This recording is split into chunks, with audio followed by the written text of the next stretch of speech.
안녕하세요. 한의학 박사 박정훈입니다. 여성분들이 치료하실 때 동반 증상으로 많이 호소하시는 증상이 생리통입니다. 그런데 그냥 당연하다 생각하시고 진통제로 버티시는 분들이 대부분인 것 같습니다. 하지만 원인만 알아도 증상을 개선시킬 수 있는 경우가 많습니다. 그래서 오늘은 생리통에 대해서 알아보도록 하겠습니다. 생리통은 그 정도의 차이가 있지만 월경을 하는 여성의 50% 이상에서 느끼는 증상입니다. 생리통은 크게 1차성과 2차성으로 나뉘게 됩니다. 1차성은 기저질환 없이 생기는 생리통을 말하고 2차성은 기저질환으로 인한 생리통을 말합니다. 그 차이는 간단히 표로 보여드리겠습니다. 오늘은 1차성 생리통에 대해서 말씀드리겠습니다. 생리통의 발생 기전은 생리의 기전부터 알아봐야 합니다. 배란 후 수정이 안 되면 황체가 퇴행이 됩니다. 그러면서 프로게스테론의 분비가 줄어들어요. 그와 더불어 프로스타글란딘이라는 통증을 유발하는 물질이 분비되게 됩니다. 프로스타글란딘은 자궁 근육층을 수축하게 합니다. 그러면 자궁으로 가는 혈류량이 감소하게 돼요. 그러면 자궁이 수축하면서 혈 상태가 되는데 혈류량이 줄면 통증을 유발하게 됩니다. 그리고 말초신경이 가민하게 돼요. 그래서 정상적으로도 약간의 생리통은 어쩔 수 없습니다. 정상적인 경우에는 이 과정에서 자궁근이 완만하게 수축하기 때문에 통증이 그렇게 강하게 나타나지 않습니다. 그런데 무언가의 문제로 인해 프로스타글란딘 같은 물질이 과도하게 분비되거나 자궁근의 급격한 수축 및 탈락 또는 허열 상태가 심해지면 정상적인 활동을 할 수 없을 정도의 통증을 유발할 수 있고 그 통증 기간이 길어질 수도 있습니다. 생리통을 악화시키는 원인 6가지를 알아보도록 하겠습니다. 첫 번째 원인은 스트레스입니다.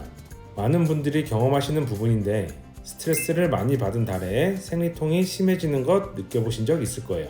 오랜 기간 심한 생리통을 호소하시는 분들 보면 긴장과 관련된 근골격계 문제나 자율신경계 문제를 같이 호소하시는 분들이 많습니다. 스트레스가 왜 생리통을 일으키는지는 다양한 해석이 존재하지만 일반적으로는 스트레스가 자궁 수축을 유발하기 때문에 생리 시 자궁근 수축의 속도가 빨라지게 됩니다. 또 스트레스를 받을 때 스트레스 호르몬인 코르티솔을 분비하게 되는데 코르티솔의 분비량이 늘어나면 상대적으로 프로게스테론의 분비가 줄어들게 됩니다. 그렇게 되면 자궁근의 유지가 부족해지기 때문에 급격하게 탈락되고 혈액 상태가 강해질 수 있습니다. 두 번째 원인은 정제 당분의 과도한 섭취입니다. 설탕, 밀가루 같은 정제 당분의 과도한 섭취는 다양한 문제를 유발하게 되는데 그중 하나가 생리통입니다. 우선 몸의 시스템을 혹사시키면서 전체적인 염증을 유발하게 됩니다. 이렇게 되면 생리 중 자연스럽게 나타나는 염증이 더 심해지게 되고 또 하나는 비만으로 연결되는데 비만세포가 많아지면 비만세포에서도 에스트로겐의 분비가 되면서 여성 호르몬의 에스트로겐, 프로게스테론의 비율이 깨지게 됩니다. 에스트로겐 우세증이라고도 하는데 이런 경우 생리전 증후군의 확률이 높아지고 더불어 생리통이 심해질 수 있습니다. 생리 전에 달달한 음식 땡기는 경우가 많은데 이것 조심하셔야 합니다. 세 번째는 환경 호르몬입니다. 보통 먹는 음식으로 섭취가 되는 환경 호르몬, 특히 비소페놀 A는 몸에 들어오면 에스트로겐과 비슷한 역할을 하게 됩니다. 근데 무서운 것이 뭐냐면 몸에서 만들어진 에스트로겐은 잘 쓰고 나면 대사돼서 배출을 하게 되는데 환경 호르몬은 이 과정이 잘 안 된다는 거예요. 그래서 환경 호르몬 섭취가 늘어나면 그것이 누적이 되면서 만성적인 에스트로겐 우세증을 유발하게 되고 그것으로 인해 생리통 발생을 유발할 수 있습니다.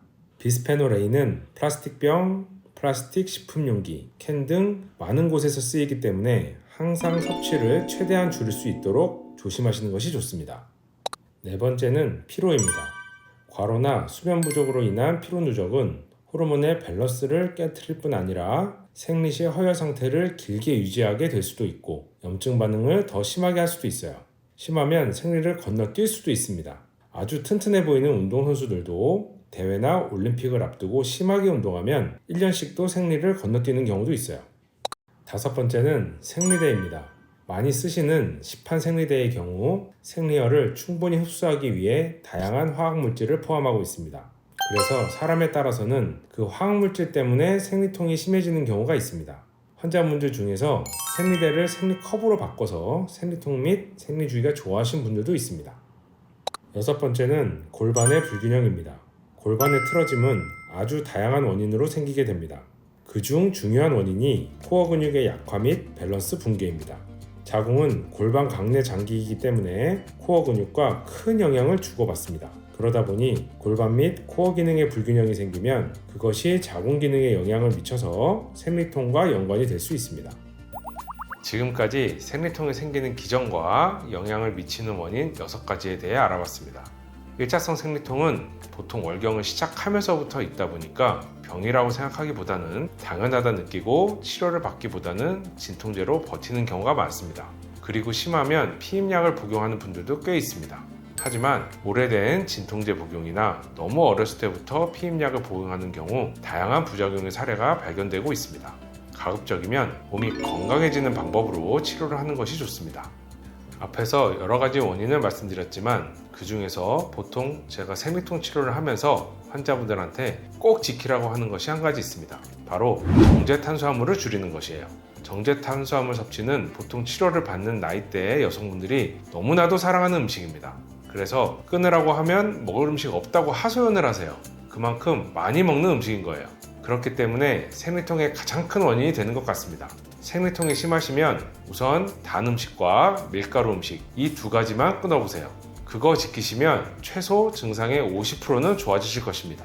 꼭 해보세요. 그래도 안 나으면 치료 받으시면 됩니다. 증상 개선은 잘 되는 편이에요. 시청해주셔서 감사합니다.